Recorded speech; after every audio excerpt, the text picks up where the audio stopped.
Ah, muito bem.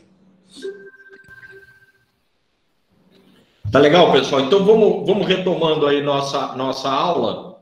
Nós paramos ontem, né, aqui na página 64, onde nós íamos começar a falar das taxas que a legislação autoriza os RPPE, os fundos de investimentos, desculpe, a poderem cobrar essas taxas, né?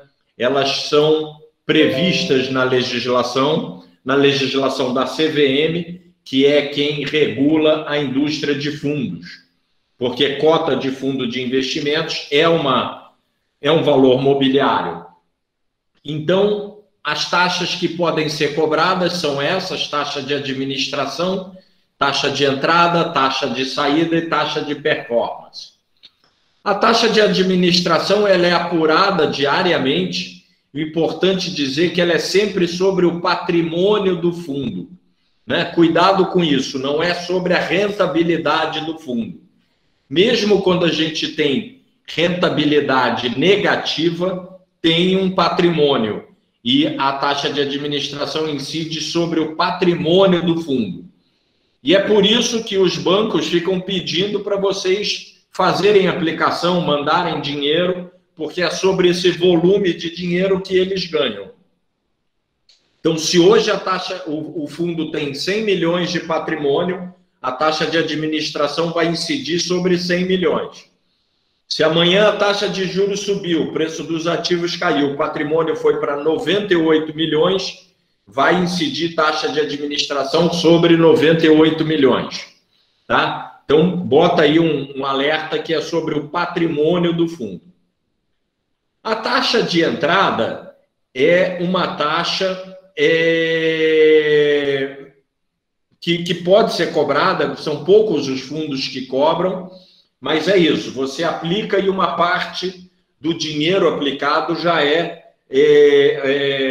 transferido para os prestadores de serviço do fundo como uma taxa de entrada.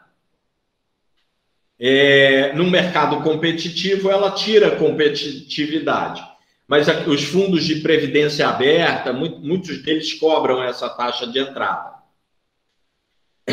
A taxa de saída é uma taxa já para penalizar, para punir, no seguinte sentido. Lembra quando nós falamos daqueles fundos que têm um prazo de carência? Carência é aquele período em que você não pode pedir resgate. Mas se mesmo assim você quiser o resgate, geralmente tem uma taxa de saída, uma penalização. Porque o combinado, né, era que você só pediria resgate daqui a, por exemplo, 6 meses. E lá no regulamento do fundo isso vai estar escrito. E também vai estar escrito que, se você não cumprir aquele prazo, vai ter uma taxa de saída elevada, né? A taxa de saída geralmente é 20%, 30%. Então, o que acontece? Essa taxa não é do banco, é uma taxa que fica para os outros cotistas, né? Porque imagina, você tem um patrimônio lá, você tem 100 mil lá no fundo, e a taxa de saída é 30%. Então, quando você pedir o resgate, fora do período de carência, você vai ter essa punição dessa taxa. Então, você só vai tirar 70 mil. Os outros 30 mil vão continuar no fundo. E o patrimônio do fundo é dos outros cotistas. Então, a multa, né, a taxa de saída, ela penaliza quem sai, quem desrespeita uma regra de carência, mas esse dinheiro não é o banco que pega para ele fica para os outros cotistas que ficaram no fundo e que respeitaram a regra de carência. A taxa de performance é uma taxa de... Performance é um nome que diz, é uma palavra em inglês que quer dizer desempenho. Então, a taxa de performance é quando o fundo tem um bom desempenho. É como, eu sempre dou o exemplo que é o seguinte, é como se você me pedisse para vender um terreno seu aí na sua cidade, e você me falasse, Ronaldo, olha, eu quero 100 mil pelo terreno, mas o que você conseguir acima de 100 mil, eu te dou 20%. Então, vamos supor que eu vendo o terreno por 120 mil reais. Então, eu vendi acima dos 100 mil. Você vai me dar 20% de 20 mil. Vai me dar 4 mil. E vai ficar com os 16 mil. Então, você vai receber 116 mil e eu vou receber 4 mil. Então, para você também foi muito bom, apesar de ter me pago uma taxa de performance. Os fundos que têm taxa de performance, eles têm, quando eles têm uma rentabilidade acima do benchmark. Lembra do benchmark que a gente viu, aquele índice de referência? Então, por exemplo, o fundo fala assim, lá no regulamento dele, olha, do que eu conseguir de rentabilidade acima do Ibovespa, eu vou ficar com 20%, 30%, 25%, enfim, com algum percentual. O que eu ficar acima da variação do CDI, eu vou pegar 20% para mim como remuneração. É uma remuneração extra por ter conseguido uma rentabilidade boa acima do benchmark. Mas essa taxa de performance, se incidir, ela tem que estar prevista no regulamento do fundo, como a gente viu ontem, né? O regulamento regula o funcionamento do fundo. Então, isso tem que estar lá dentro, tem que estar explicitado isso. Essa taxa de performance, ela tem algumas regrinhas que vocês precisam saber. A primeira delas, o benchmark tem que ser compatível com a política de investimentos do fundo. Se é um fundo de renda variável, o benchmark tem que ser um Ibovespa, tem que ser algum índice de renda variável. Se é um fundo de renda fixa, tem que ter como benchmark o CDI, o IPCA, algum indicador de renda fixa. Tá legal? O benchmark, eu não posso cobrar a taxa de performance assim, olha, quando o fundo atingir 98,95% do benchmark, vai ter taxa de performance. Não. Tem que ser, no mínimo, sobre 100% do benchmark. Eu só posso cobrar taxa de performance também em fundo que tem aquela gestão ativa. Lembra a gestão ativa? É quando eu quero ganhar acima do benchmark. Então, o fundo de gestão passiva, ele só quer acompanhar. Então, eu só posso cobrar taxa de performance em fundo com gestão ativa, ou seja, aquele que quer ganhar acima do benchmark.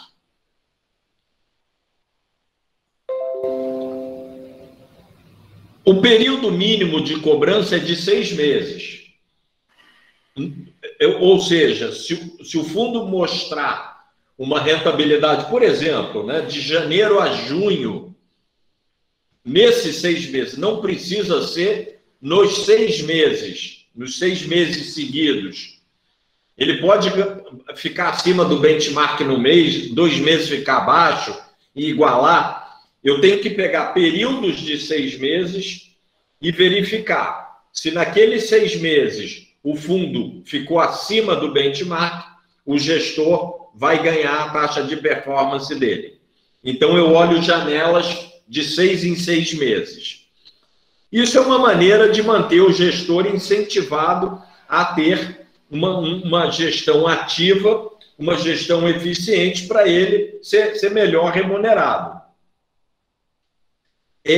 A taxa de performance também, ela é sempre cobrada depois que todas as despesas foram pagas, inclusive a taxa de administração. Todo fundo tem taxa de administração e alguns têm taxa de performance. Então, os que têm taxa de performance, primeiro eu pago tudo, se sobrar ainda um resultado acima do benchmark, aí eu remunera o gestor. Né? E veja que eu estou falando que a taxa de performance é uma remuneração do gestor. Lembra que a gente viu que é ele quem conduz o fundo para a devida rentabilidade. Então, se ele conseguiu ganhar do benchmark, ter um resultado acima do benchmark, a remuneração é do gestor do fundo. E a gente tem esse conceito aqui de linha d'água. O conceito de linha d'água, né, aparece com essa expressão mesmo, é o seguinte: nós já vimos, pessoal, que o fundo tem a cota é diária, né? Todo dia tem uma cota no fundo de investimentos. Lembra? Marcação a mercado, o valor da cota ela é diária, ela é obrigatória a ser feita diariamente. Então, vamos supor aqui um fundo, né, pegar um período aqui bem justinho, do dia 1º de janeiro ao dia 30 de junho, 6 meses. Então, o que acontece? Se nesses primeiros 6 meses de 2021 eu conseguir uma rentabilidade acima do benchmark, eu vou ter o direito a cobrar a taxa de performance. Então, o que acontece? Eu vou cobrar a taxa de performance no último dia, vamos supor, de junho. Vamos supor que é dia 30 de junho. Então, nesse dia 30 de junho, eu vou ter um valor de cota, né? O fundo vai ter um valor de cota nesse dia. Então, o que acontece? Esse valor de cota, ele fica, como a gente diz, como uma linha d'água. Só quando a cota estiver acima desse valor é que eu vou poder cobrar outras taxas de performance. É como se, naquele caso, exemplo do terreno, eu vendi o meu terreno para o Renato. Depois o Renato fala: Ronaldo, olha, eu quero que você venda aquele terreno, mas eu vou te pagar uma taxa de performance se você vender ele acima de 120 mil. Né? Porque até 120 mil eu já recebi minha taxa de performance. Então, é a mesma coisa no fundo. A frase que está na legislação é a que eu vou repetir agora para vocês entenderem. O valor da cota na data do último pagamento de performance fica como uma linha d'água. Só quando a cota estiver acima desse valor é que o gestor vai poder ter novas remunerações a título de taxa de performance. Tá legal? Então, isso é importante, porque é como se até aquele valor de cota ele já tivesse sido remunerado. Dali para frente. Então, é uma maneira dele estar sempre buscando uma rentabilidade mais interessante, acima, está sempre sendo provocado para ganhar mais dinheiro lá na frente. Tá legal? Então, o conceito de linha d'água é esse aqui. É o conceito de que não é permitida nova cobrança de taxa de performance enquanto a cota do fundo de investimentos não superar o valor da cota referente ao da última data de cobrança, obedecido às demais condições acima.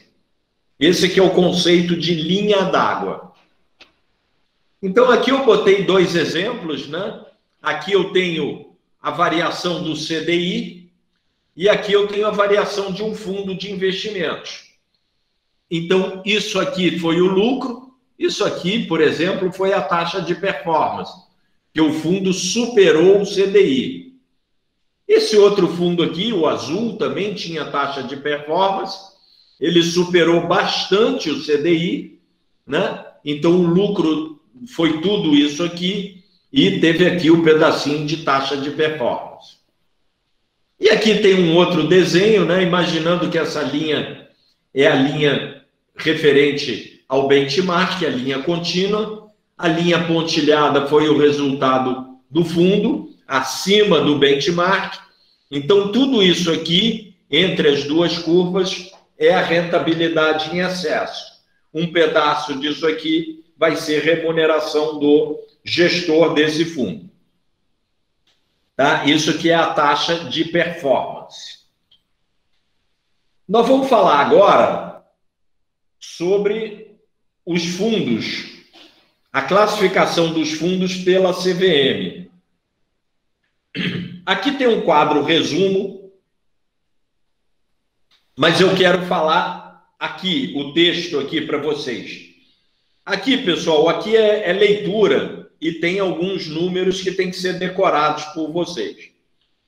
Um fundo de renda fixa, ele é classificado como renda fixa quando o principal fator de risco da carteira dele é a taxa de juros ou o índice de preço. Índice de preço é o índice de inflação, né? Então, são aqueles fundos que têm ativos de renda fixa pré ou pós-fixados. Lembra que pagam IPCA mais juros ou que pagam uma taxa de juros pré-fixadas. Ou ambos, né? Então, fundo de renda fixa, ele pode ter título pré e pós-fixado. Mas, no mínimo, 80% da carteira do fundo tem que ser com ativos relacionados ou à taxa de juros ou ao índice de preço. Tá? Então, isso aqui é um fundo de renda fixa. Um fundo de ações, a gente tem que guardar esse númerozinho aqui, ele tem que ter, no mínimo, 67% do seu patrimônio tem que estar em ações. Esse 67%, pessoal, escreve aí também, é a mesma coisa que 2/3, 2/3. Quando eu divido 2 por 3, eu acho 0,6777. É uma dízima periódica, né? Então, é 2/3 ou 67% do total do dinheiro do fundo tem que estar em ações negociadas em mercado organizado. Mercado organizado é mercado de bolsa. Aquele bônus de subscrição que a gente falou é aquela chamada de capital. Lembra que os acionistas vão ter direito de preferência. Pode ter aquelas cotas de outros fundos de investimentos em ações. E esse BDR aqui são ações estrangeiras negociadas aqui no Brasil. Né? Não precisa decorar isso aqui agora, embora isso aqui seja uma alternativa de investimentos que vocês podem fazer aqui no Brasil, comprando ações de empresas negociadas em bolsas estrangeiras. Isso que é um BDR. Deixa eu ver quem é que está chegando aqui.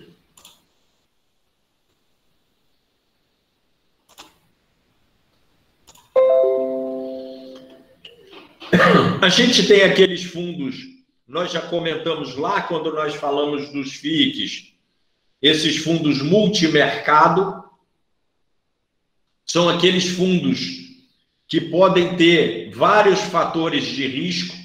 Quando eu falo vários fatores de risco, ele pode ser risco cambial, risco de ações, risco de títulos pré-fixados, risco de ativos pós-fixados, títulos públicos, títulos privados, pode investir no exterior.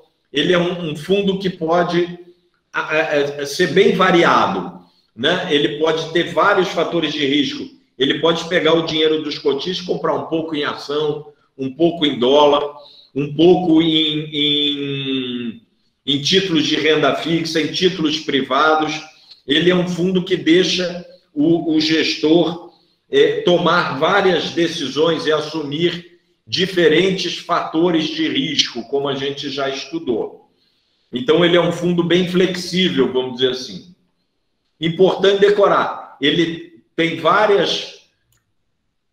pode assumir vários fatores de riscos, mas sem a concentração em nenhum, né? Não tem um mínimo que ele tenha que ter em renda variável, em renda fixa.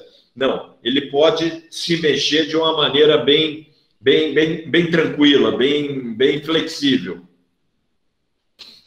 E a gente tem a categoria de fundos cambiais. Fundos cambiais são aqueles que têm que ter, no mínimo, 80% também da carteira por ativos relacionados diretamente ou via derivativos, a gente vai ver o que é um derivativo, ao fator de risco que dá nome à classe. Fator de risco aqui, a classe cambial, quer dizer, que dá ao câmbio, ou seja, são fundos que são indexados ao dólar, né? A classe dele é a classe cambial.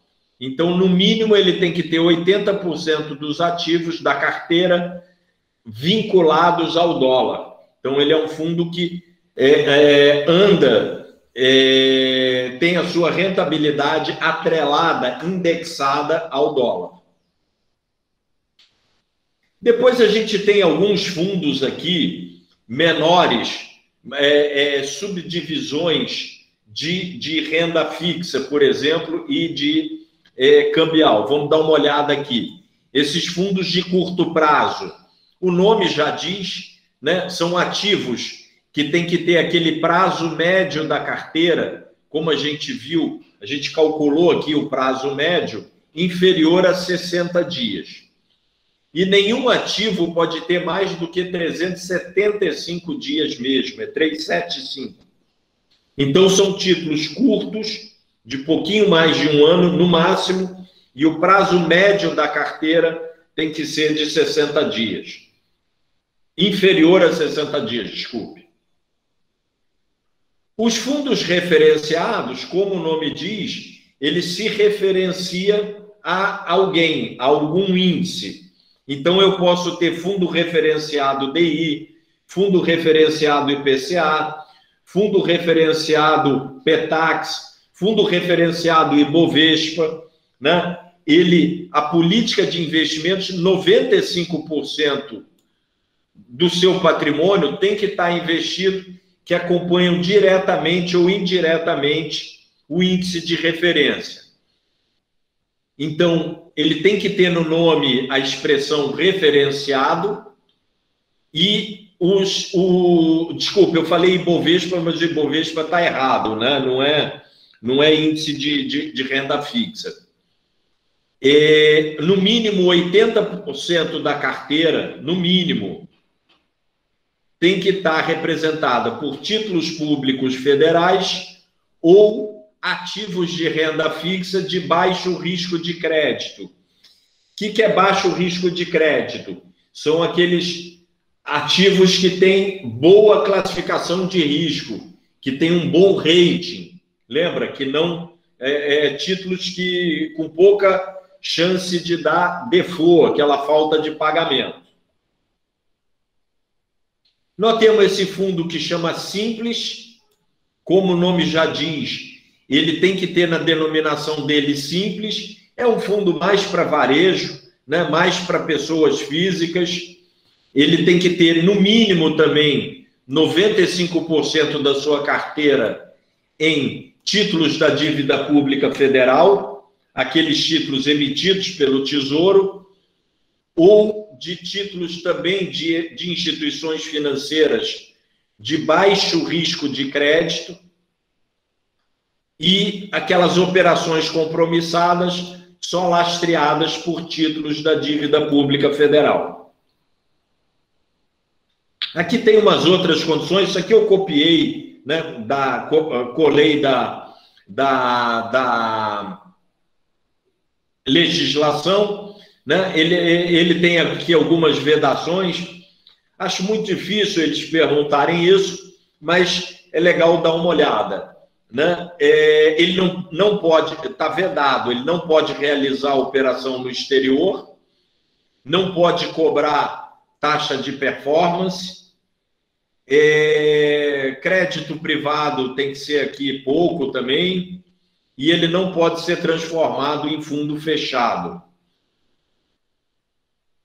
Aqui tem um resumo do que é o fundo simples, para vocês darem uma lida e conhecer um pouco, mas como eu disse, está aí mais a título de informação, eu acho difícil ter essa demanda na prova.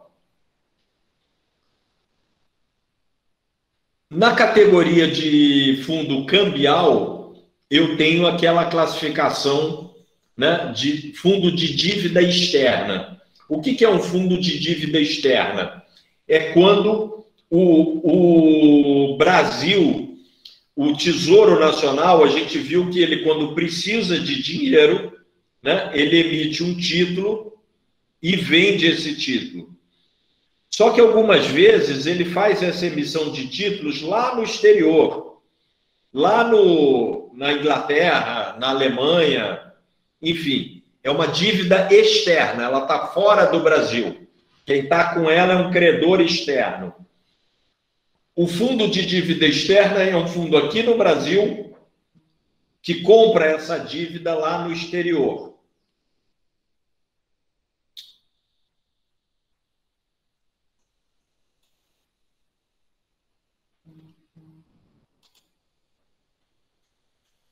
Então, ele tem que ter essa denominação dívida externa no nome dele e, no mínimo, 80% do seu patrimônio tem que ser representado por títulos da dívida externa de responsabilidade da União, né, do Brasil.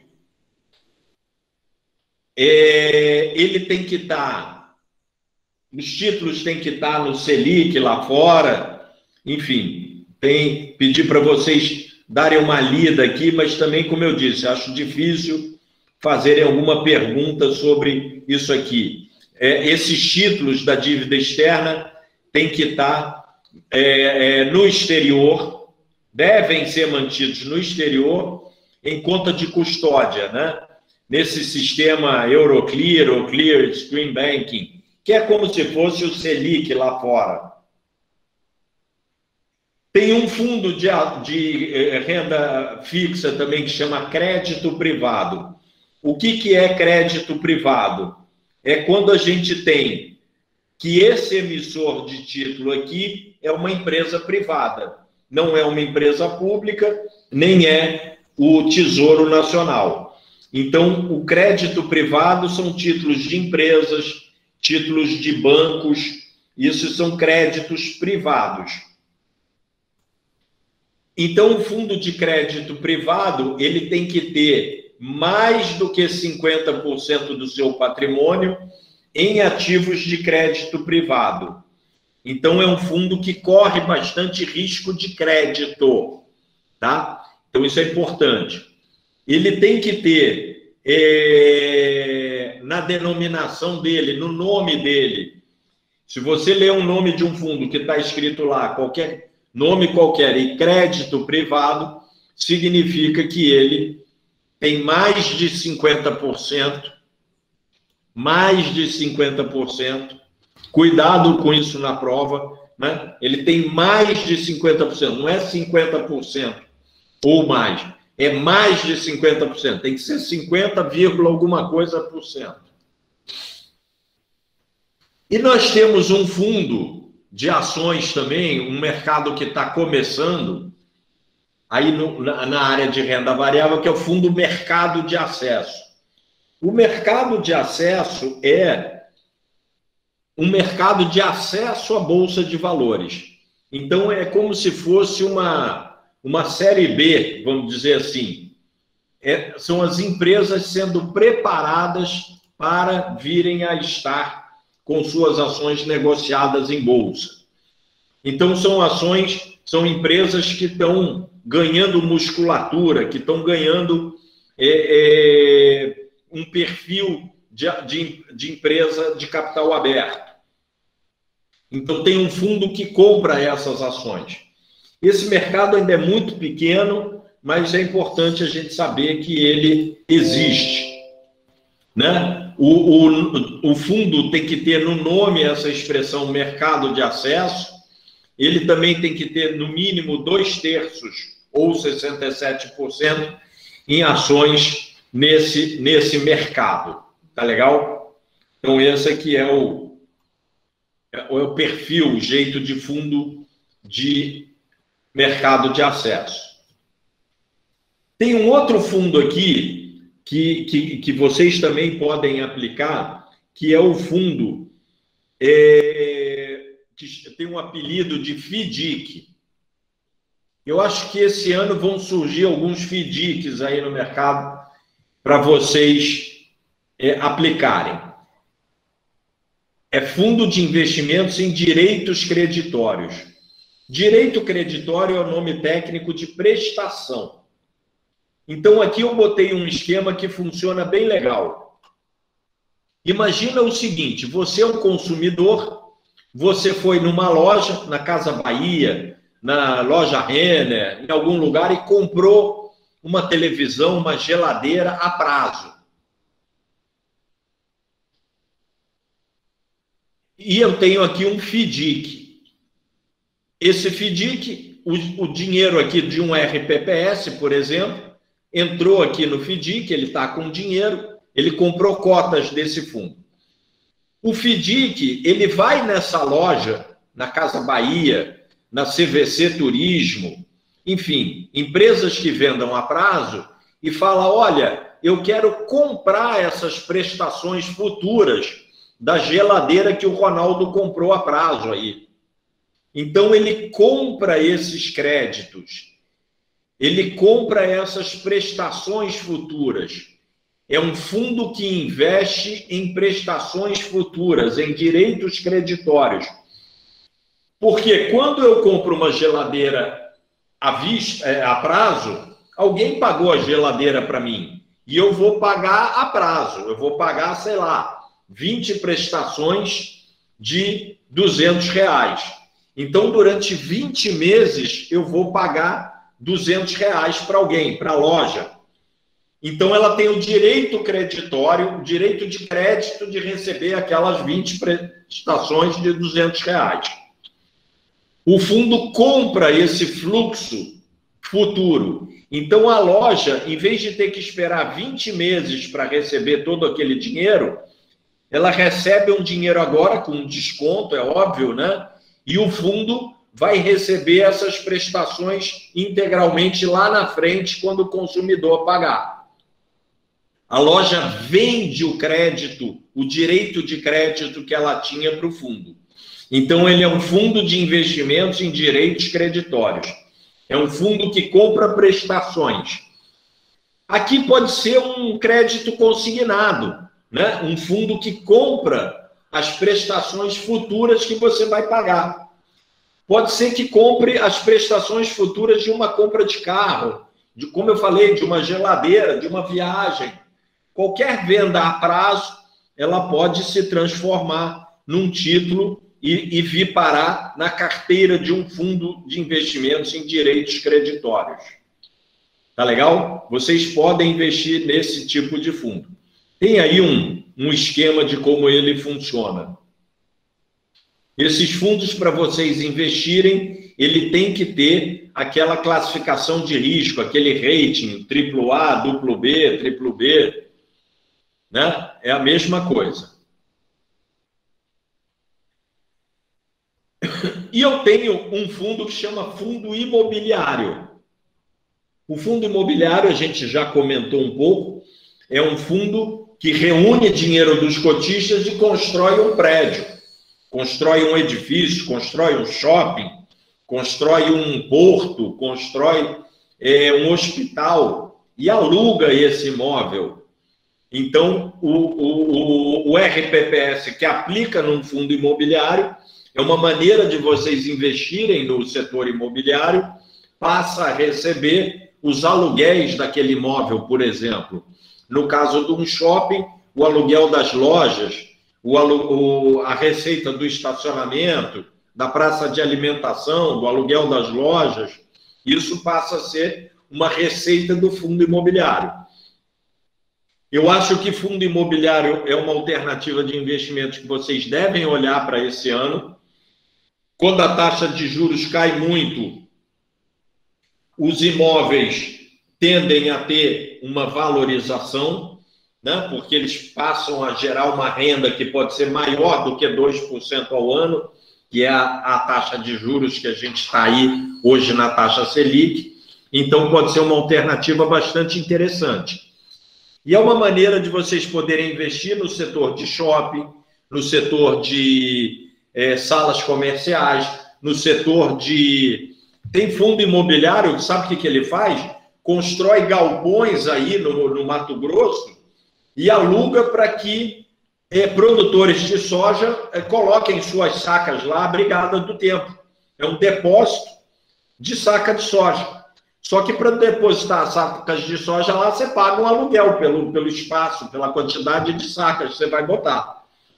Então, você junta dinheiro de investidores, que pode ser um RPPS, constrói uns silos e aluga espaço para guardar saca de soja, saca de milho, por exemplo.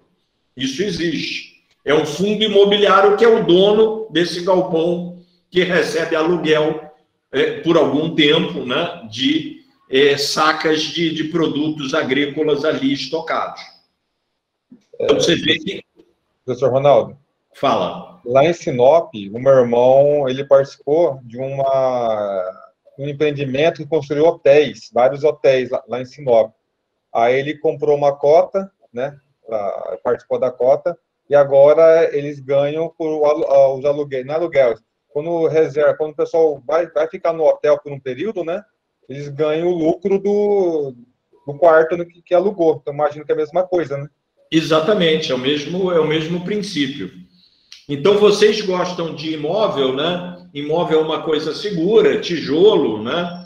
Então, vocês podem aplicar em fundos imobiliários. 5% do patrimônio de vocês podem aplicar em fundos imobiliários. Não, não é essa aqui. Deixa eu pegar aqui, ó.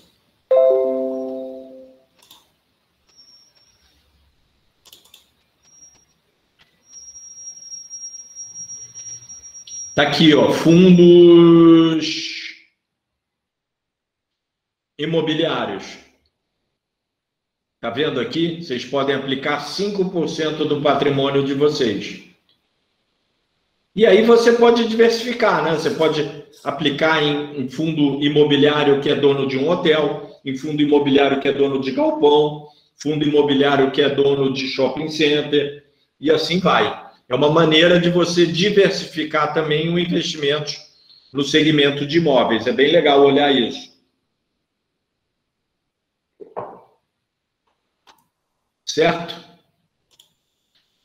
Você, né? Então, é o cotista do fundo, e aí esse dinheiro do fundo pode ir para títulos ou pode ir para imóveis variados, né? Esse aqui é um exemplo de fundo que não tem resgate. Lembra, é um fundo fechado. Eu não tenho como vender um pedaço do imóvel, um pedaço do título para devolver o seu dinheiro. Então, você vende as suas cotas no mercado secundário se você tiver necessidade de fazer um resgate. Mas a ideia é que se o imóvel for bom, o fundo for bom, você fique tendo essa renda imobiliária aí por muitos e muitos anos, décadas, né? É uma vantagem também, porque você não tem que cuidar do imóvel, né? A própria administração do fundo é que cuida disso, da manutenção do imóvel, da legalização, enfim, IPTU, todas essas coisas, a administradora do fundo imobiliário é que faz isso. Ela presta contas, ela gasta dinheiro fazendo isso, e o que sobra distribui para os cotistas. Então, é uma maneira bem legal de fazer, ter essa rentabilidade, né?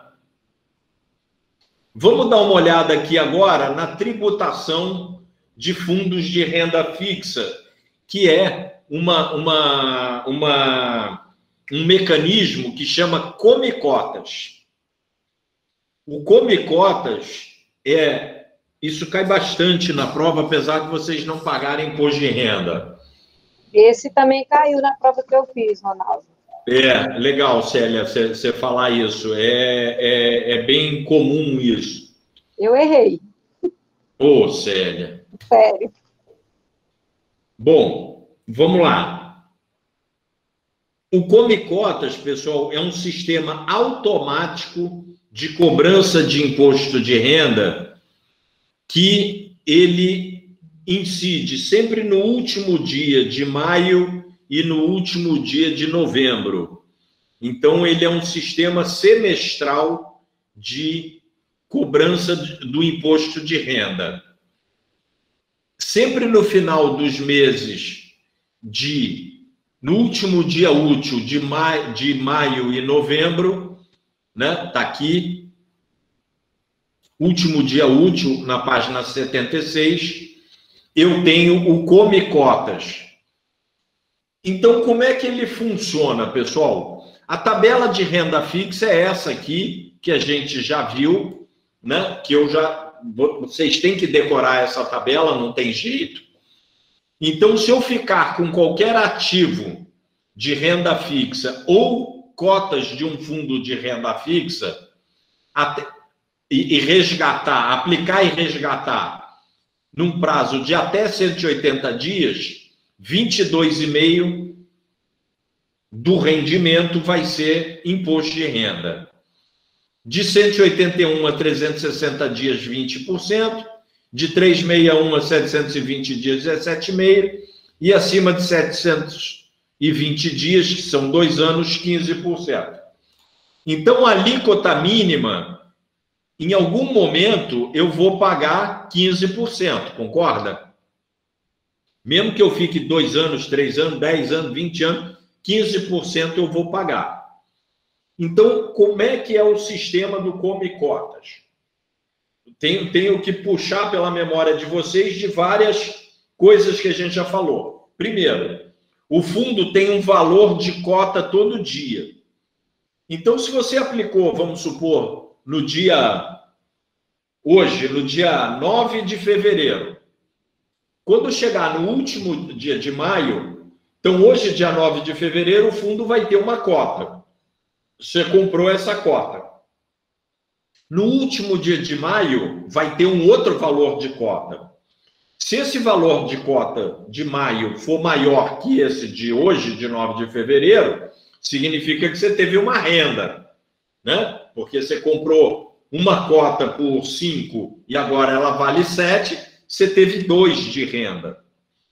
Então, o que acontece? O sistema é computador. Quando chegar no último dia de maio, ele pega a cota e vê a tua aplicação. Opa, o Ronaldo teve renda. Então, ele calcula quanto foi a minha renda. Vamos supor que a minha renda tenha sido R$15. Ele vai calcular, melhor, para a gente fazer a conta de cabeça. Minha renda foi R$10. Ele vai calcular 15% de R$10. 15% de R$10 é R$1,50. Então, eu estou devendo R$1,50 de imposto de renda. Como é que ele vai me cobrar? Ele vai pegar esse valor que eu devo e vai dividir pelo valor da cota de 30 de maio, do último dia de maio. E vai achar quantas cotas equivalem a R$1,50. Vamos supor que sejam 2 cotas. O sistema vai lá e me come 2 cotas. A cota não tem um valor, então tem uma quantidade de cotas que é igual ao valor que eu devo de imposto. Então, essa igualdade, essa quantidade de cotas equivalentes ao que eu devo, ele me come, ele me subtrai, ele me reduz. Por isso que chama Come Cotas. Ele vai me comer tantas cotas quanto sejam necessárias para que eu pague um imposto de renda entre o dia da minha aplicação e o dia 30 de maio. Depois, entre o dia 30 de maio e o dia 30 de novembro. E assim ele vai andando. Ele vai sempre me cobrando pela alíquota de 15%. É uma antecipação de imposto, porque ele sabe que em algum momento eu vou pagar 15%. Se eu fizer um resgate com 200 dias entre a aplicação e o resgate, a minha alíquota seria 20%. Como ele já me cobrou 15% no Come Cota, quando eu fizer o resgate, ele me cobra uma alíquota complementar dos 20%, que é a alíquota que eu deveria pagar entre 181 e 360 dias. Tá legal? Então, o que acontece? O Come Cotas é um sistema automático de cobrança de imposto de renda, que acontece no último dia de maio e no último dia de novembro. e ele vai sempre pela menor alíquota. E quando você fizer um resgate, desde que seja com menos de 720 dias, ele te cobra uma alíquota complementar ao período de permanência do seu investimento. Se você ficou até 180 dias, ele vai te cobrar mais 7,5. Se você ficou entre 181 e 360, ele vai te cobrar mais 5% na hora do resgate. Se você ficou mais de 720 dias, mais de 2 anos, e resgatou, aí você não tem uma alíquota complementar, porque você já pagou a alíquota mínima, que é de 15%. Tá legal? Então, o sistema de come-cotas, ele é automático. Então, você, quando do último dia de maio para o dia 1º de junho e do último dia de novembro para o primeiro dia útil de dezembro, a tua quantidade de cotas, quando você tem um investimento num fundo de renda fixa e você paga imposto, a tua quantidade de cotas vai diminuir. Diminuir de uma quantidade de cotas necessárias igual à quantidade de dinheiro que você ficou devendo pela renda que você teve nos 6 meses anteriores. Tá certo? Alguma dúvida com isso? Não? Então vamos embora, vamos em frente. Ronaldo, Oi. Eu falei para você que eu errei, mas ele caiu no sistema de pegadinha. Essa pergunta caiu no sistema de pegadinha. Aí a gente errou. Nós estávamos em 4. Os 4 erraram. Entendi. Mas passaram ou não? Passamos todos os 4. Somos todos certificados. Nova Olímpia. Legal, beleza. Parabéns. Obrigada. Tá certo, então, pessoal? Então, esse é o sistema de come-cotas. Vamos ter atenção com ele. A gente tem também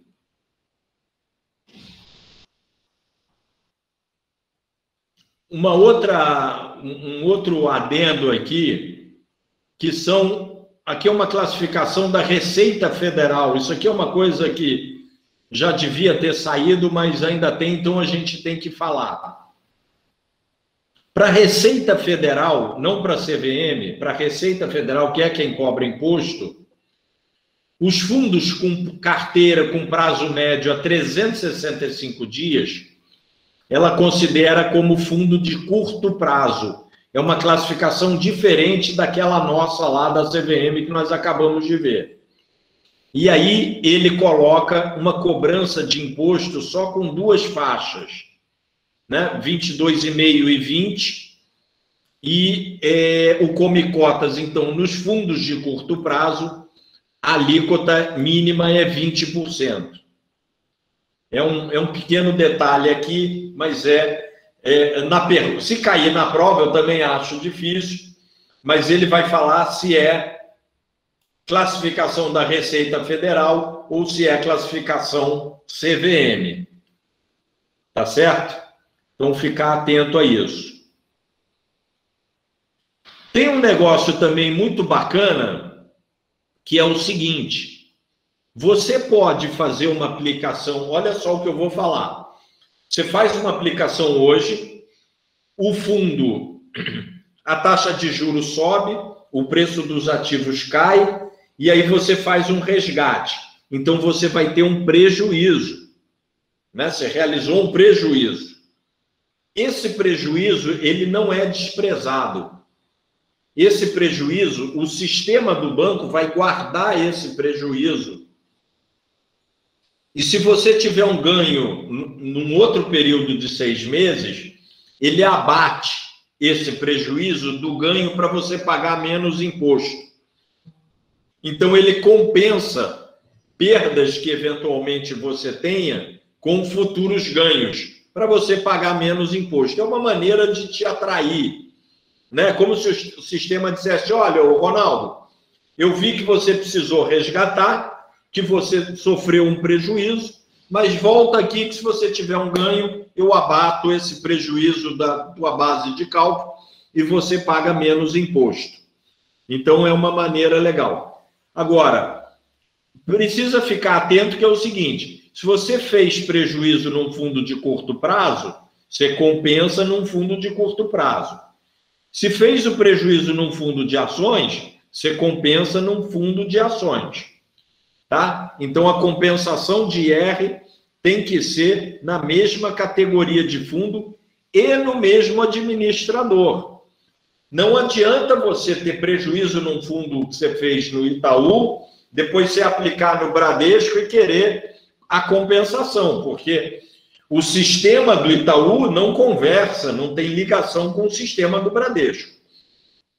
Então, tem que ser fundos da mesma categoria e no mesmo administrador, porque isso é um sistema interno do banco. Lembra? O administrador do fundo é quem é o responsável legal pelo recolhimento de impostos.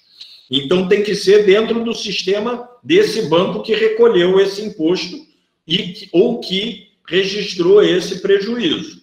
Tá? Aí sim você consegue ter a compensação. O que mais? Aqui a gente tem um resumo.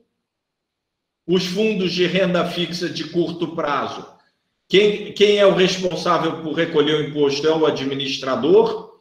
O fato que gera o imposto é o resgate ou o come-cota em maio e novembro. A alíquota é 20% e a alíquota de resgate são essas duas só aqui. Num fundo de longo prazo, né? Prazo médio superior a 365 dias. Também é o administrador quem é o responsável. O fato gerador é o resgate ou o come-cota. A alíquota mínima é aquele 15%. E aqui tem aquela tabelinha que a gente pediu para vocês decorarem.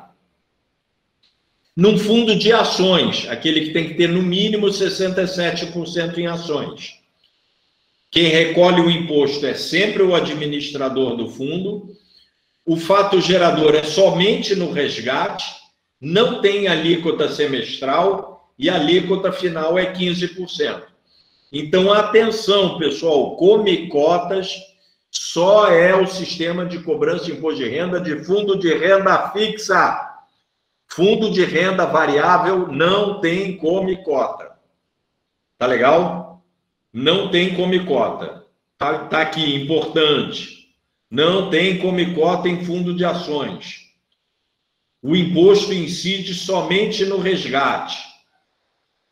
E quem é o responsável tributário é o administrador do fundo. Tá legal? Estamos entendidos? Agora tem uma coisa aqui que eu queria falar para vocês. Não, é isso. É sempre o administrador do fundo, hein? E fundo de ações não tem come-cota. Eu quero falar uma coisa para vocês aqui agora. Bom, com isso a gente encerrou a matéria de fundos de investimentos, né? Que é uma matéria mais pesada, mas você vê que ela engloba toda a teoria que a gente falou antes. O que eu quero mostrar para vocês aqui agora, deixa eu ver em que página que está aqui, que só dá para falar nisso também depois que a gente fala de fundos, que eu acho que está aqui.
Ah, tá aqui, tá aqui. Pessoal, tá na página 32. Pedi para vocês colocarem aí na página 32.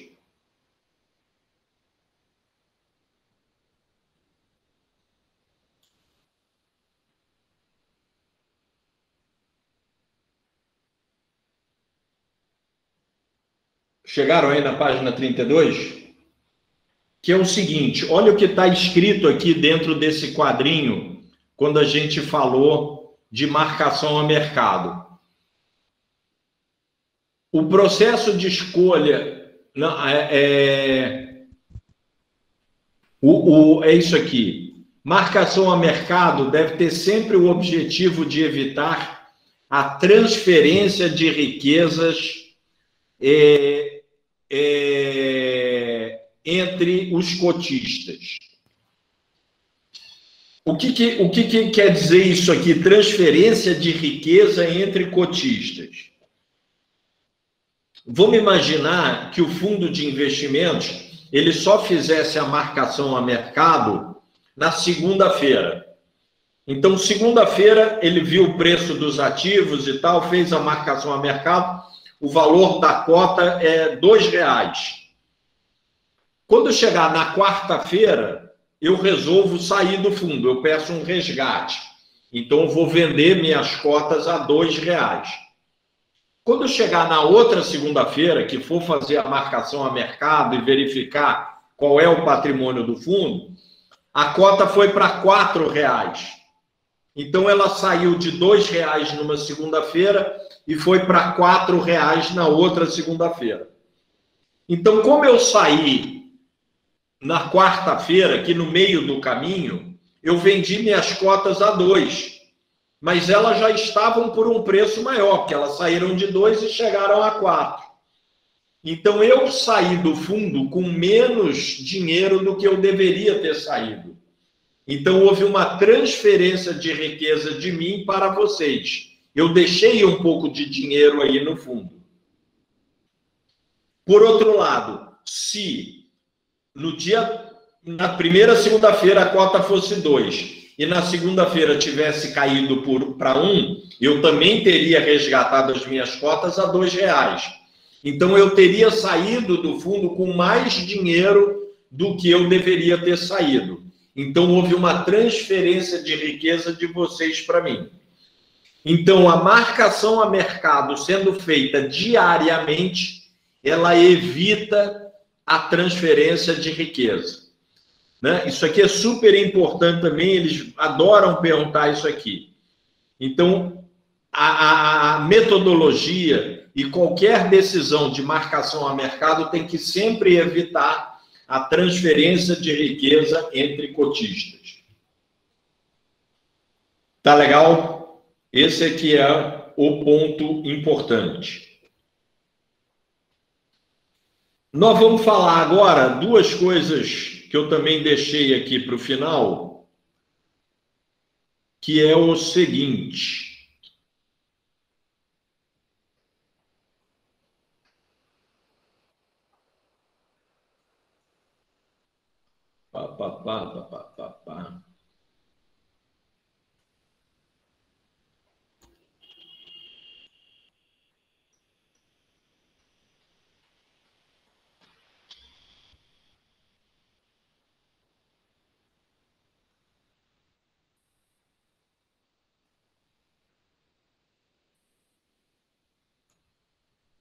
Passei, peraí.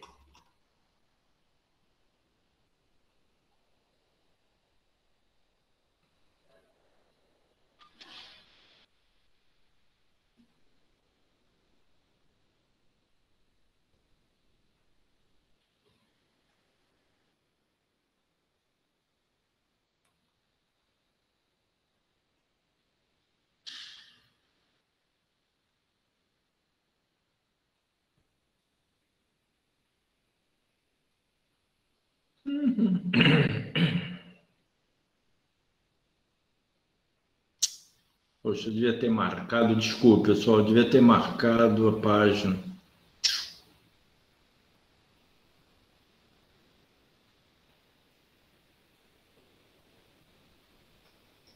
Não, é aqui mesmo.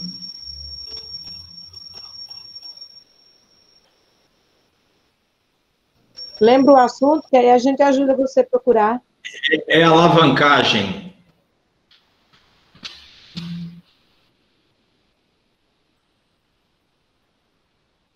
Que a gente falou ali em derivativos, eu falei que ia falar depois. Professor, está no PDF, digita lá no Ctrl F, a palavra alavancagem, acho que ela filtra a palavra. Página 63, Ronaldo. 73? 63. 63. Isso. Aqui, beleza. Como é que é esse negócio?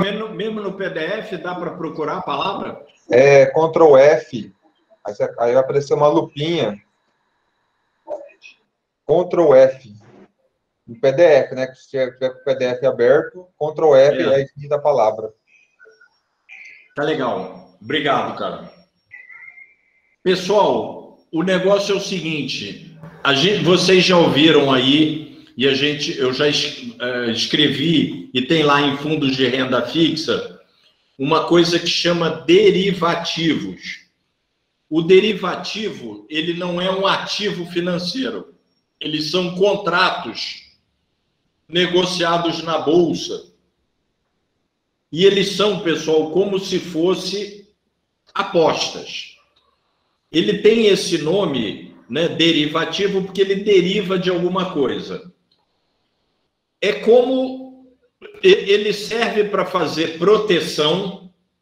Os derivativos, vocês precisam decorar. Ele serve para fazer duas coisas. Proteção, que é hedge em inglês. A tradução de hedge é proteção, tá aqui. Ou serve para fazer alavancagem. O que é isso? É um pouco até, acho que o próprio César me perguntou, que é você vender uma coisa que você não tem. Isso também é alavancagem, né? Mas o que é fazer um hedge, fazer uma proteção? Imagina, César, o seguinte, eu sou o gestor de um fundo de ações. Eu tenho 100 milhões de patrimônio no fundo, 100 milhões de ações. Mas eu estou muito pessimista com o futuro. Minhas expectativas estão péssimas. Eu acho que vai dar tudo errado, que a inflação vai subir, que a dívida pública vai explodir. Enfim, eu estou muito pessimista. Pô, Ronaldo, vende todas as ações, bota o dinheiro no CDI e espera a desgraça chegar. Eu não posso fazer isso. Lembra que o fundo de ações ele tem que ter, no mínimo, 67% em ações. Então, eu não posso vender 100 milhões em ações. Eu posso vender, no máximo, 33 milhões. Porque os outros 67 milhões eu tenho que ficar com eles. Senão, eu desrespeito a regra da CVM. Então, os derivativos, eles servem para esse momento, por exemplo. Então, eu falo, poxa, eu vou fazer uma proteção da minha carteira. Primeira coisa que eu expliquei para vocês, o mercado é onde a gente encontra opiniões conflitantes. Então, o que eu vou fazer? Eu vou encontrar alguém que não esteja tão pessimista como eu. Óbvio que é mais sofisticado que isso, mas é só para a gente entender o conceito do que é um hedge, do que é uma proteção. É como se eu falasse, só que eu sou o Bradesco, o César é o Itaú. Eu falo, ô César, eu acho que a Bolsa vai despencar daqui para o final do ano. Aí o César fala, Ronaldo, você está muito pessimista, não vai despencar não, a Bolsa vai subir. Eu falo, vamos apostar? O César fala, vamos. Aí ele fala, quanto? Eu falo, 67 milhões. O César fala, tá falado, tá apostado. A gente faz um contrato, onde a gente não vai transacionar nenhum dinheiro aqui agora. É uma aposta. Na aposta, a gente só liquida lá no vencimento. E a gente vai registrar isso na Bolsa. Quando chegar lá em dezembro, vamos imaginar que a Bolsa caiu 10%. Eu estava certo. Minha expectativa se confirmou. Então, o que acontece? A minha carteira de ações se desvalorizou 10%. Concorda? Eu tinha as ações, a bolsa caiu 10%. Mas o César perdeu a aposta para mim. Ele disse que a bolsa ia subir e eu disse que ela ia cair. E nós apostamos 67 milhões e ela caiu. E o César tem que me pagar quanto? 6 milhões e 700. Então, a minha carteira se desvalorizou 6 milhões e 700, mas o César vai me pagar 6 milhões e 700. Eu vou ficar no 0 a 0. Eu protegi a minha carteira. Concorda? Eu desvalorizou 10%, mas eu ganhei a aposta, porque eu fiz um contrato de derivativo com o César. O nosso contrato derivava da variação do Ibovespa. Isso é contrato futuro, professor? Errado. Vamos lá. Isso é contrato aí, calma. Deixa eu concluir o raciocínio todo, pessoal. Depois eu deixo vocês perguntarem. A bolsa subiu 10%. Beleza. Minha carteira se valorizou 6 milhões e 700. Mas eu perdi 6 milhões e 700 para o César. Então, eu continuo no 0 a 0. Eu fiz uma proteção da minha carteira. Eu não sabia o que ia ter para frente. Eu hoje estava muito pessimista. Então, eu vou fazer um seguro, vou fazer um hedge. E aí, acabei de mostrar para vocês que tanto num lado quanto no outro eu protegi os 67 milhões dos meus clientes. Pode perguntar. Em lavoura de soja, de milho, faz muito hedge também, né? O pessoal vende as futuras, né? Contando que o preço pode subir, aí trava o preço. Seria mais ou menos parecido. Exatamente. O produtor rural, César, ele quando exatamente os derivativos, eles servem para fazer proteção também. O cara que planta soja, se a soja está a R$100 a saca, vamos supor, lá na frente, e esse preço é bom para ele, ele já fecha o negócio, ele já garantiu o que é bom para ele. Poxa, mas a saca pode ir a 120. Pode, mas pode ir a 80. Então, ele faz um hedge, ele faz uma proteção e os mercados futuros servem para isso. Servem para fazer proteção. Na verdade, eles fazem isso vendo o seu custo de produção. Então, se ele pagou o custo de produção, ele faz o hedge para garantir um preço mínimo que já paga a lavoura dele. Exatamente. Mas sempre reserva uma parte, né? Para ver se o preço melhora mais ou não. Se o preço piorar, eles seguram até que chegue num valor mínimo satisfatório para eles. Exatamente. Aí é o risco que ele vai assumir. Vocês entenderam o que o César falou? Ele pode proteger uma parte da carteira, pode deixar uma parte sem proteção para que ele ganhe mais se o preço subir. Mas ele está assumindo o risco também que vai que tem uma superprodução de soja nos Estados Unidos, o preço cai, aquela parte que não está protegida, ele vai ter que vender mais barato. Tá legal? Agora, os derivativos também, pessoal, eles servem para fazer a alavancagem. O que é a alavancagem? Alavancagem, o que é? O que é uma alavanca? É uma coisa que eu uso para conseguir ter uma força maior, concorda? Eu não consigo levantar essa mesa aqui. Mas se eu fizer uma alavanca aqui, eu consigo levantar essa mesa. Então, nesse exemplo que eu dei, quando o César falou, Ronaldo, a bolsa vai subir, vamos apostar? Eu falo, vamos apostar. Ele fala quanto? Eu falo 134 milhões. 134 milhões é o dobro de 67. Então, eu estou apostando com ele o dobro do que eu tenho de patrimônio. Mesmo exemplo, a bolsa subiu, caiu 10%. Ele vai me... olha só, olha só que bacana, eu tenho 67 milhões em ações. A bolsa caiu 10%. Então, a minha carteira desvalorizou 6 milhões e 700. Mas o César perdeu a operação, perdeu a aposta. E eu apostei com ele 134 milhões.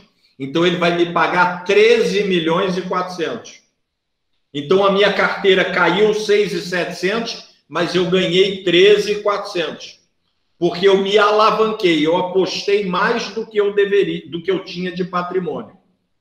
Então, eu ganho como se eu tivesse 2, 3, 4, 5 vezes aquele patrimônio. Isso é que é a alavancagem.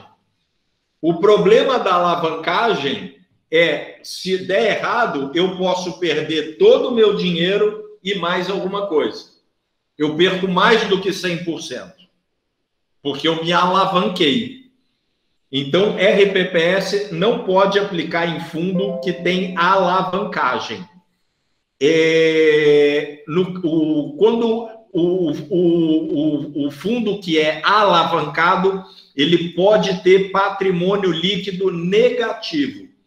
E se tiver patrimônio líquido negativo, os cotistas têm que botar mais dinheiro caso o problema aconteça, caso perca o patrimônio.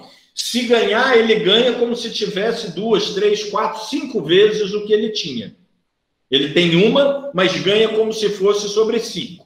Mas como ele perde, ele só tem uma, pode perder 5. Tem que botar mais 4, tem que meter a mão no bolso e botar mais 4. É óbvio que o banco também não deixa qualquer investidor aplicar em fundo que tem alavancagem, tá? O fundo, vocês só podem aplicar em fundos que usam hedge para fazer proteção da carteira. Tá legal? Tá entendido isso? Então, derivativos servem para fazer hedge ou alavancagem.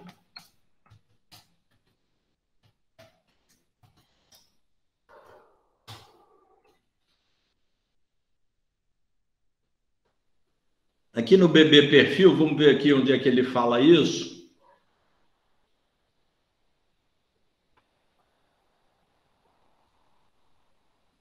Olha aqui. Olha esse parágrafo aqui. Em razão da política de investimentos, não existe a possibilidade de aporte adicionais de recursos pelos cotistas em decorrência de patrimônio líquido negativo. Acabei de criar uma questão que vai cair na prova. Baixou um caboclo aqui agora que me falou que vai cair essa questão aí para vocês. Eles vão botar essa frase aqui na apostila e vão na prova e vão perguntar: Cláudia, César, Adevaldo, Dona Lindalva, esse texto aqui se refere a variação do dólar, IPO, índice de preço ou derivativo?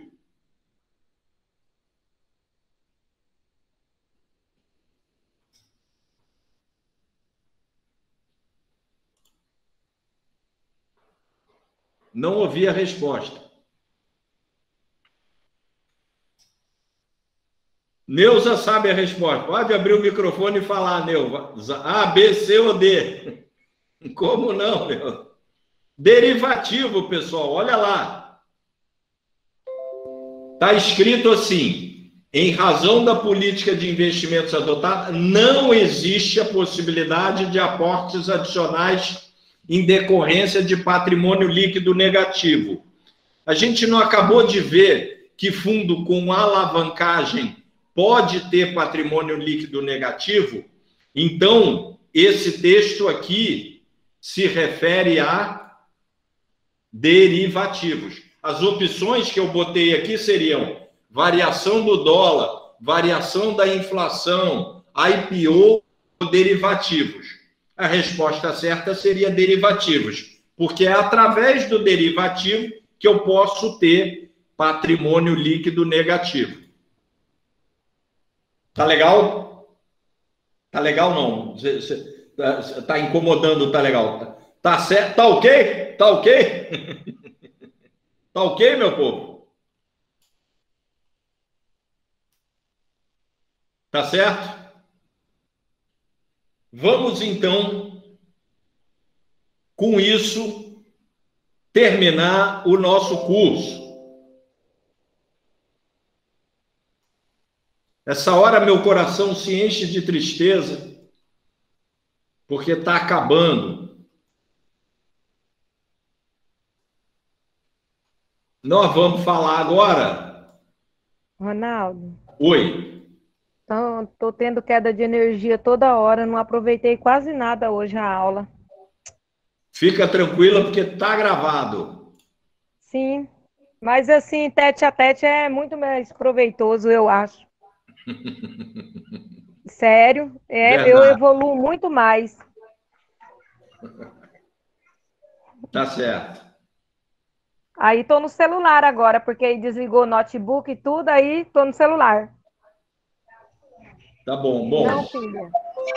Okay. Lamento. Pessoal, aí no final da apostila de vocês, vocês têm essa tabela. Cadê?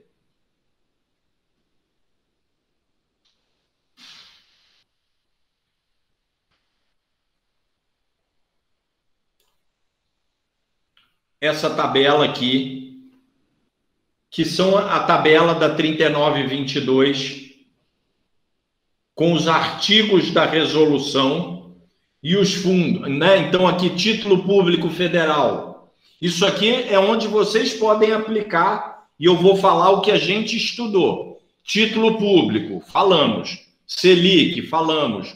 Operação compromissada, falamos. Fundos, falamos. FDIC, falamos. Aberto e fechado, falamos. Debêntures, falamos. CDB, falamos. Fundo de ações, falamos. Fundos de ações, falamos. Fundo multimercado, falamos. Fundo mercado de acesso, falamos. Fundo imobiliário, falamos. Fundo de dívida externa, falamos. Fundo de investimento no exterior, nós falamos. Então, nós falamos de tudo, praticamente tudo. Não vou dizer tudo, mas 98,96% do que é onde vocês podem aplicar, nós tratamos aqui nesse curso. Tem que dar uma olhada nisso aqui e tem que guardar esses percentuais aqui, esses primeiros aqui. Não precisa ver aqui nível 1, nível 2, nível 3. Aqui é coisa do Progestão, fica só a título de informação. Vocês precisam conhecer os limites que vocês podem aplicar em cada um desses aqui. Não tem jeito, pessoal. Estou falando, tem que dar uma decorada nisso aqui ou ter uma boa noção sobre isso aqui. Repara que o que tem menos risco, que é o título público, pode mais. O que tem mais risco pode menos, né? Então, tem essa característica aqui, já intrínseca de gestão de risco aqui, por parte do legislador. Precisa dar uma olhada nessa tabela. Outra coisa que a gente precisa olhar, e aí eu vou orientar vocês, é o seguinte. Aqui tem a resolução 3922 também toda, antes aqui, ó, antes dessa tabela, essa tabela é resumo. A 3922 está colocada aqui para vocês, precisa dar uma passada de olho nela. Resolução 3922. O que ela dispõe? Dispõe sobre a aplicação de recursos dos RPPS. Olha lá, é o Banco Central, o Conselho Monetário Nacional, um monte de coisa aqui que a gente estudou. O resumo dessa tabela o resumo dessa resolução, desculpe, é aquela tabela aqui que eu estou mostrando para vocês. Essa. Depois, nós temos a portaria 403, que ela tem algumas definições que são importantes para vocês, mas que é muito chato aqui se eu ficar lendo resolução. O que ela tem aqui que é interessante, que a gente precisa que vocês estudem. Acho que eu já passei aqui, já. Ele tem aqui dizendo o que é equilíbrio financeiro, o que é equilíbrio atuarial, o que é um plano de benefícios. É o conjunto de benefícios de natureza previdenciária oferecidos aos segurados do RPPS.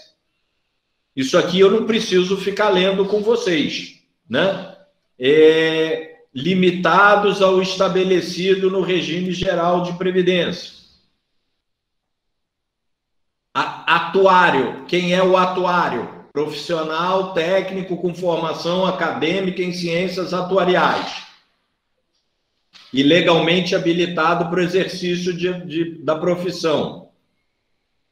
Basta uma leitura de vocês para vocês saberem quem é um atuário. O que é uma avaliação atuarial? É um estudo técnico desenvolvido pelo atuário, baseado nas características biométricas, demográficas, econômicas da população analisada. Quem é a população analisada?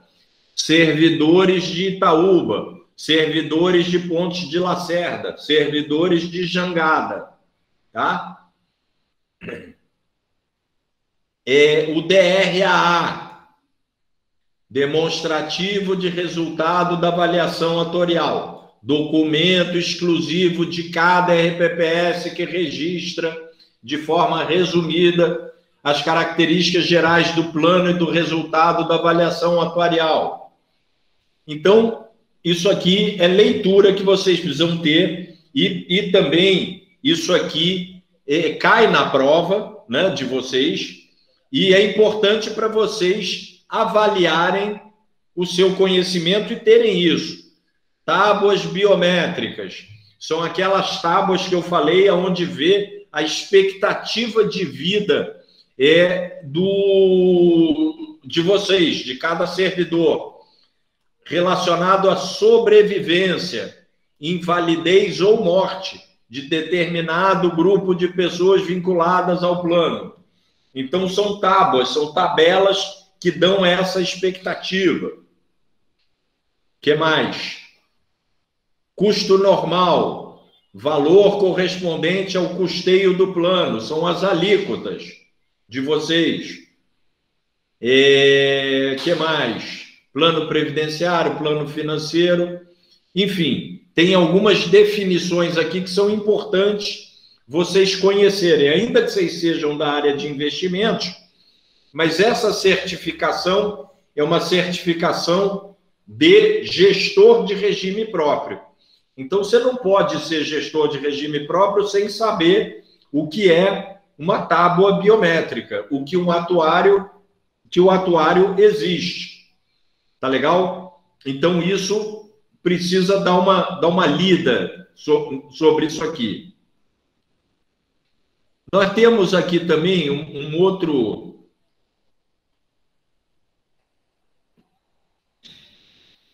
Aqui vai falar sobre o DRAA também, mas eu quero mostrar uma outra coisa aqui para vocês.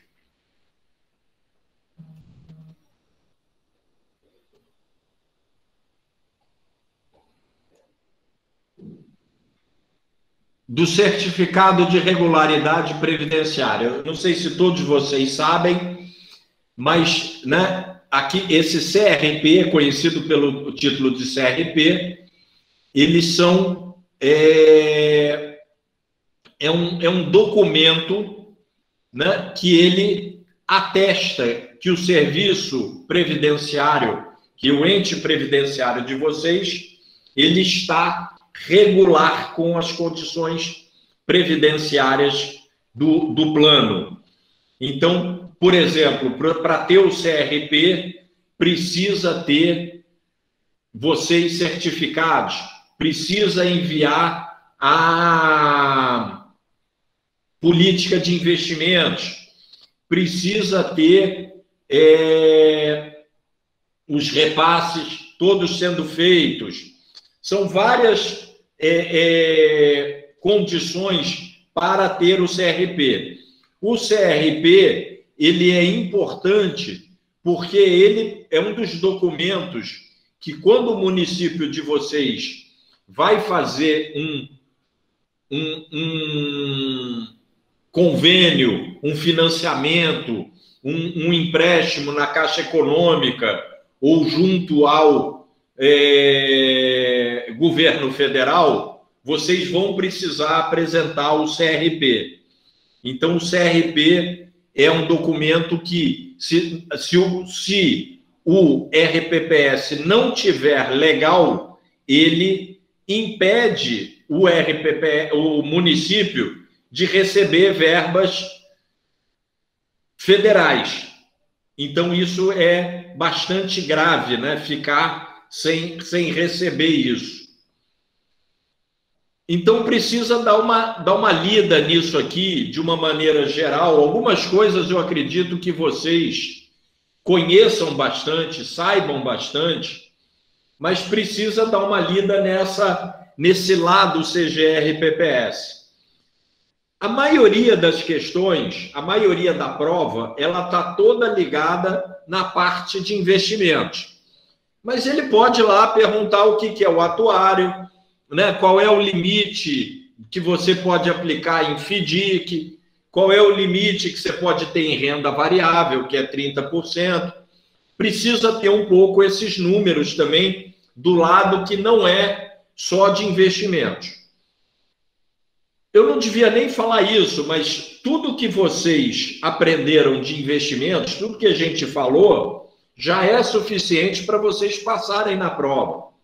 Vocês viram aí, a Célia deu uma boa contribuição de várias coisas que a gente falou, isso cai na prova, isso cai na prova. Eu também chamei a atenção de uma série de outras coisas que também caem na prova, que são importantes. Mas o grosso da matéria é sobre investimentos, é sobre fundo imobiliário, é sobre fundo de investimentos, é sobre comicota, é sobre todos esses aspectos dos investimentos. É o grosso, é a grande maioria do que se pede na prova. Ronaldo, pois não. O imposto de renda, na época que eu fiz, caiu umas 3 questões. Esse é muito importante, principalmente a tabelinha, viu? A tabelinha caiu. A tabelinha, né? Legal. Sim. Então, assim, eu queria aqui, olha, logo no capítulo, e para finalizar, eu estava procurando isso aqui. Esse capítulo 7, né, ele também fala, ele traz, aqui tá mais algumas definições de equilíbrio atuarial. Aqui ele tem um resumo do que está lá, isso que eu estava procurando, o CRP. Se você não tiver o CRP, você não realiza transferências voluntárias da União para o seu município, não celebra acordos, contratos, convênios com a administração pública, financiamentos não saem também, liberação de recursos de instituições financeiras federais, tipo Caixa Econômica Federal, e o pagamento de compensação previdenciária. O que é compensação previdenciária? Compensação previdenciária é quando um servidor de Itaúba, ou de Juína, ou de São Félix do Araguaia, ele já trabalhou, por exemplo, na iniciativa privada. Então, ele já descontou previdência para o regime geral, para o INSS. Então, ele tem uma parte da poupança previdenciária dele lá no INSS. Mas ele vai se aposentar pelo Cuiabá-Prev. Então, o Cuiabá-Prev não vai pagar toda a aposentadoria dele. Uma parte da aposentadoria dele vai ser paga pelo INSS. Então, os sistemas de previdência, o regime geral e os RPPS, eles se compensam entre si. Então, aquele que vai pagar o benefício previdenciário final, Se o servidor teve algum passado previdenciário em outro lugar, a despesa não vai ser totalmente do RPPS. Isso que é compensação previdenciária. Existe um estudo também que chama de ALM. ALM é uma expressão em inglês que é Asset Liability Management. Asset é ativo, liability é passivo, management é gestão. É a gestão do ativo com o passivo. É um estudo que determina uma carteira ótima para o RPPS de acordo com o passivo previdenciário que ele tem. Que pode ser um passivo de pessoas muito jovens, por exemplo, que vão se aposentar daqui a muito tempo, a grande maioria. Então, eu posso fazer investimentos de mais longo prazo. Por outro lado, se eu estudar o passivo de um RPPS e for um grupo de pessoas muito velhas que vão se aposentar muitos percentuais em breve, eu não posso fazer investimentos de mais longo prazo. Então, o ALM é um estudo que faz um balanço, faz uma interação entre o ativo e o passivo. Hoje a gente faz uma política de investimentos e um cálculo atuarial. O estudo de ALM, ele faz uma combinação desses dois. Ele faz um encontro e sugere uma carteira ótima, uma carteira boa de investimentos. Ele usa algumas premissas atuariais do tipo o perfil da população, o crescimento salarial, a composição familiar, os novos entrantes e a rotatividade, né? Isso existe o histórico. Enfim, tem que ter um bom cadastro, isso é super importante. Essas ações de fazer censo, você conhecer quem é o seu servidor, é muito importante para o cálculo atuarial, né? É como uma receita de bolo, né? É importante você saber quanto tem que botar de fermento, quanto tem que botar de açúcar, quanto tem que botar de clara de ovo. Né? Se eu falar, não, bota aí fermento, ovo, farinha, pode sair uma porcaria de um bolo. Então, o cadastro, saber quem são os servidores é muito importante. Essa questão de fazer o censo, saber se o servidor já trabalhou para outro sistema previdenciário, quantos filhos ele tem, a idade correta, se tem filhos incapazes, etc, etc, etc. Então, tudo isso é muito importante para ter uma boa gestão do RPPS. Aqui fala um pouco do Conselho de Administração, as receitas e despesas previdenciárias, o que é benefícios concedidos, né, as aposentadorias e pensões, benefícios a conceder, é a despesa que eu vou ter ainda lá para frente. E aqui são os demonstrativos previdenciários que os RPPS enviam para a Secretaria de Previdência através do CadPrev Web. É um sistema.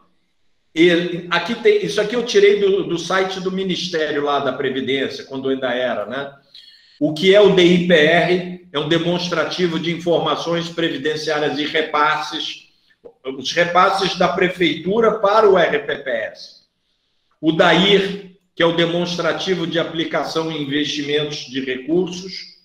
O DRAA, que é o demonstração de avaliação atuarial. E o DEPIN, que é o demonstrativo de política de investimentos que vocês têm que fazer de um ano para o outro.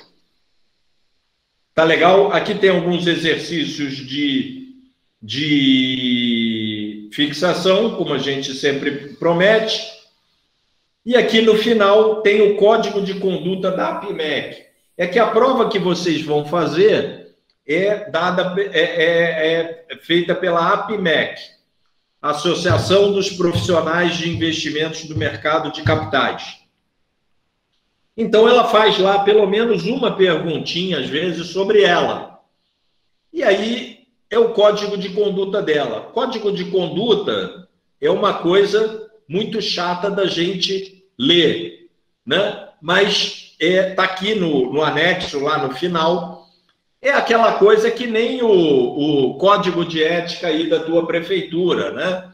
Que quando você passou no concurso, você assinou. Você não leu, mas você leu que assinou ele. Mas lá eu já sei que está escrito que você diz que vai ser bonitinha, que você não vai estragar o patrimônio público, que você vai respeitar seus colegas, que você não vai usar informações em benefício próprio. Então, código de ética é aquele código que diz que a gente vai ser bacana, vai ser legal, vai atuar em prol do crescimento e do bom relacionamento no serviço público. Tá legal? Então, também só dá uma lida, né? Importante vocês saberem bem as matérias do módulo 1, 2, 3, 4 e 5, né? Que vai ali até os títulos de renda fixa e renda... Sabendo bem aquilo, você passa na prova, ainda mais que a nota é 5. Você tem que, das 50 questões, acertar 25. Não adianta acertar 24, que não tem repescagem. Tem que acertar 25, no mínimo. Dá para passar se tiver um bom estudo. Então, né, eu coloquei o Fábio hoje aí, né, vocês falaram dos problemas, ele deve estar vendo. Então, vocês vão ter acesso às aulas que já foram gravadas, a essas agora. Lá na plataforma tem mais 107 exercícios que a gente colocou lá também para vocês fazerem. E você tem aí a apostila, e aqui no final da apostila também tem mais 50 e tantos exercícios aqui, tá vendo? 48, 56. Tem aqui o gabarito. Só um instante, eu sugiro que vocês não rabisquem na apostila, né? Vai fazendo as respostas numa folha separada. Quando for fazer essas 50 questões aqui, pessoal, se tranca no quarto, desliga o celular, faz como se estivesse fazendo a prova, para você se autoavaliar. E não rabisca aqui para você poder resgatar, para você poder fazer de novo, para você poder repetir. E o que você errar, né? Respondeu uma aqui, olhou lá e errei. Vai lá na apostila e vê por que você errou. É uma maneira super legal de você aprender, é você refazer o erro, né? Ou verificar onde você errou. Ronaldo. Tá legal? Oi. Eu não recebi o e-mail também do Mais Valia. E como eu estou com problema de energia, vê para mim que o Renato pode ver aí, resolver, por gentileza. Olha, eu acho que você não ouviu, aqui no chat tem Ah, tá. Tem o e-mail do Fábio, que é o meu assessor de assuntos de plataforma. Ok, é porque minha energia estava caindo toda hora. Perdi muita coisa hoje. Fala lá com ele. Ok, obrigada. Nada, passa um e-mail para ele, fala que ele vai te atender, ele já atendeu várias pessoas aqui. Sim. E agora, como são 16 horas em ponto, eu tenho uma última coisa para falar para vocês. Acabou. Vai ser pontual assim lá em Itaúba. Não, agora só eu gosto disso. Tu falou que ia ficar 30 minutos a mais, filho. Pode ficar aí. Não, fico aqui para tirar dúvida, mas o conteúdo é todo esse, é só isso. Né? Você vê, nós ficamos 7 dias, nós ficamos 14 horas. Né? Foram 7 aulas, Renato. 7 aulas. 2 horas cada uma. Quer dizer, 14 horas a aula, e essas aulas são gravadas lá para vocês. Então, eu vou colocar aqui também no chat, eu vou colocar o meu, quem quiser, vou colocar aqui o meu 9739-9777. O meu celular está aí. Então, se quiser tirar alguma... Porque é sempre mais fácil no Zap, né? Porque eu posso estar na rua e tudo. Então, se tiver alguma dúvida, pô, Ronaldo, como é que é isso mesmo, não sei o que e tal, quiser, se for fazer algum churrasco aí também, depois que eu tiver vacinado, quiser me convidar para o churrasco também, fica à vontade, pode mandar no zap aí.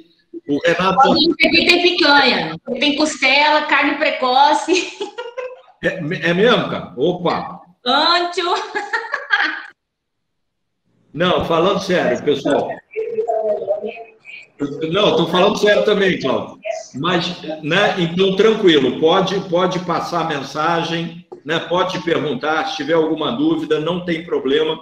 Então, só que eu vou pedir para vocês dividirem, né? Problema, pô, não tem aula, não está dando, não sei o quê. Reclama com o Fábio, fala com ele, porque ele é que entende desse assunto. Agora, problema de matéria, não entendeu alguma coisa, ficou com alguma dúvida, pode me ligar, pode passar uma mensagem, pode passar um áudio. Ó, Ronaldo, pô, me dá mais uma explicação nisso, eu faço um áudio, respondo, não tem problema algum. Combinei com o Renato, essas aulas vão ficar gravadas aí para vocês o ano de 2021 todo. Está pago o ano de 2021 todo. Então, se, por exemplo, aí no RPPS de vocês, sei lá, tem uma eleição, sei lá, mudou alguma coisa, não sei o quê, cara, entra lá na plataforma lá ou me pede para cadastrar uma outra pessoa, hein, Renato? Fica disponibilizado isso. Sei lá, teve eleição lá no município qualquer, mudaram os conselheiros, me dá o nome, a gente inclui como aluno e eles vão poder assistir todas essas aulas que vocês assistiram. O Renato tem o arquivo da apostila também vai estar lá na plataforma. Então, fica aí, Renato, para o Consprev ao longo de 2021 todo, esse material vai ficar disponibilizado. Exato. Tá bom?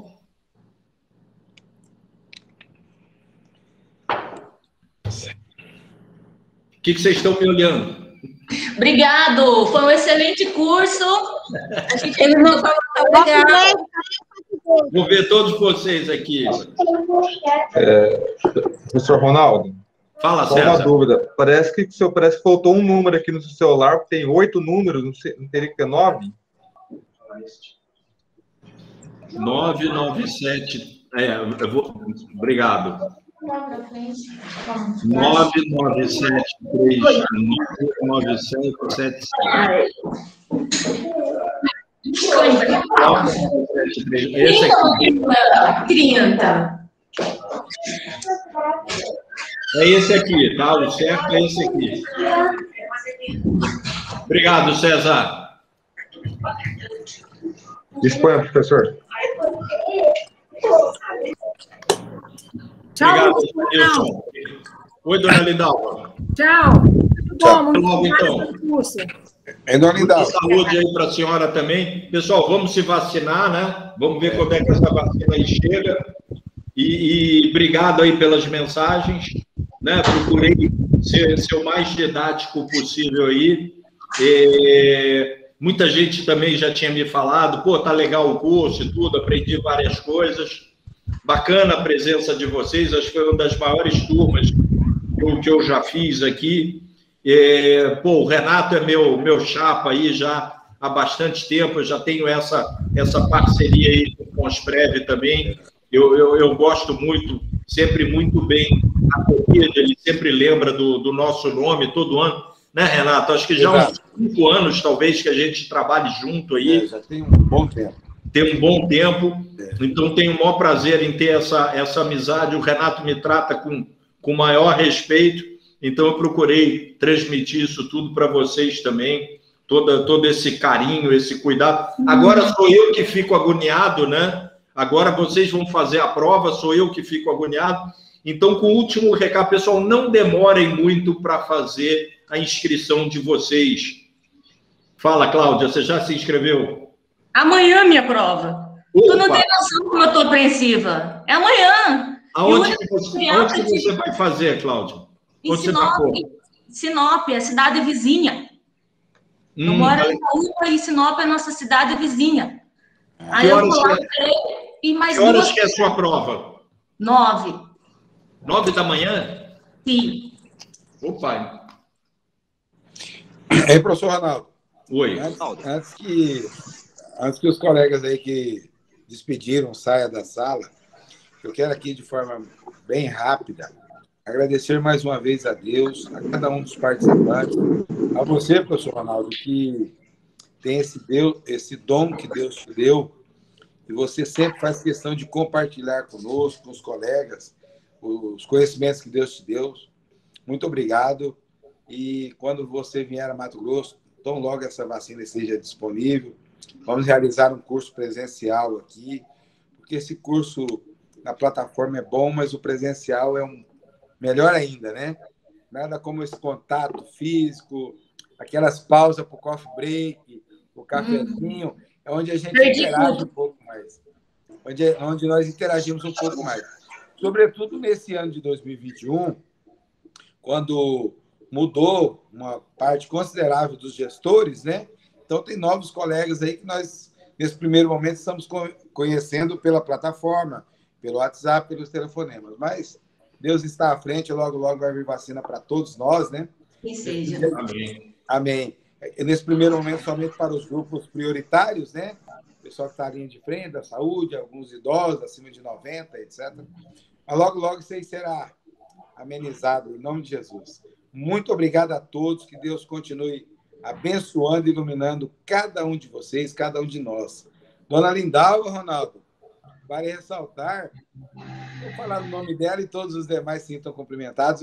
Você sabe que ela é uma das pessoas que participa de todos os eventos que nós realizamos.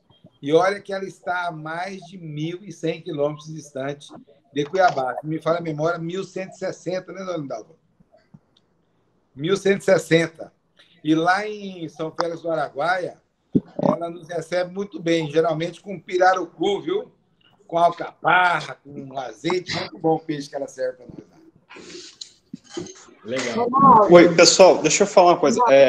Já foi resolvido o problema do acesso, tá? As aulas estão liberadas da 1 até a 6. Que bom. E hoje, mais tarde, eu vou liberar essa. Opa, Fábio, que bom, Fábio. Oi, fala, Dona Lindalva. Eu não vou fazer a prova, já sou certificada, mas quero desejar muita sorte a cada um de vocês. Atenção, porque é pegadinha. Às vezes uma pergunta de cima responde a outra. Então, assim, boa sorte, que Deus ilumine a cada um, tranquilidade, leiam atentamente. É um clima que você tem que estar bem zen e prestar muita atenção, porque tem pegadinha e tem essa questão. Presta atenção, que uma questão responde a outra, nós pegamos umas 3 assim. E que Deus ilumine a cada um de vocês. Obrigada pelo curso, obrigada por tudo, gente. Amém. Só para me concluir aqui a minha fala, já agradecer a todos vocês, eu quero aqui, em nome do nosso presidente, prefeito Silvano, Novo Horizonte do Norte, em nome do nosso ex-presidente, ex-prefeito Pedro Ferreira de Jauru, dizer que o Consprev está aqui sempre à disposição.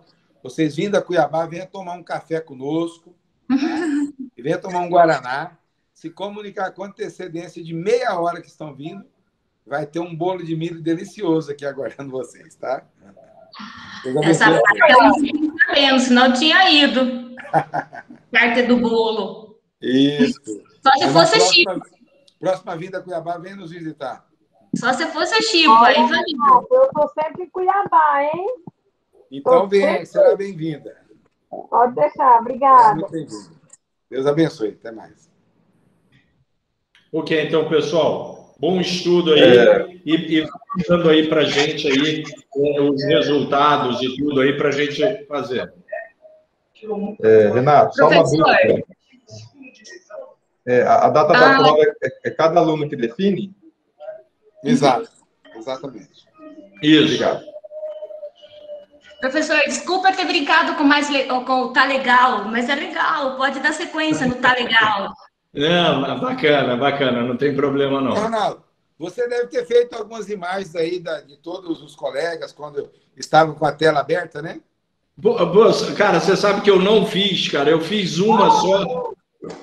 Vamos pedir aí para todo mundo abrir a tela aí, então vamos tirar uma foto aqui agora. Eu não fiz, acabei esquecendo.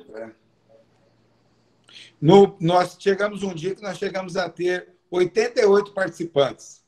No primeiro dia. Primeiro dia. O Lídia, Fabiano, Denise, Elisane, Fabiana, Célia, Noelma. O pessoal não tá para a gente tirar uma foto aqui. Não está aparecendo. Meu nome não aparece a minha imagem, infelizmente. Não, tá bom. Quem quiser, né? Também não tô só pedindo aí, mas para quem quiser. Infelizmente, a minha também não apareceu. A prova da manhã, gente do céu. Vou pegar seu celular e vou levar para fazer cola. Não. Boa sorte na prova, Cláudia. Pode levar cola, não, cara. A sala é vigiada. Não, você está preparada, fica tranquila. Não fica preocupada com isso, não. Colega, é a primeira prova que você fez? É a primeira prova, né? Sim. Eu já fiz 5. Parabéns! Parabéns! Eu fiz 2009, 2012, 15, 18 e 16. Mas vou te levar no bolso, então, para me ajudar. Boa sorte na prova, Cláudia. E eu fui aprovada em todas. Parabéns. Quero ser como você, a senhora dezembro. 4 CPA 10 e 1 CGRBPS. Meu, Chapecó, mas tu é ninja demais, mulher. Ô, dona Ivana, eu vou fazer a primeira vez, não bota pressão, não. Que pressão! Ivana é a minha filha, eu sou a Lindalva. A Lindalva, São Félix do Araguaia. Lindalva. É que aparece, Ivana, e a gente confunde. Eu vou completar 20 anos de Previdência. Parabéns. Eu, meu primeiro mês. Não, estou aí na tela, quero foto. Vou tirar mais uma foto aqui pro Renato. Vai encerrar aqui. Infelizmente, eu não estou na tela.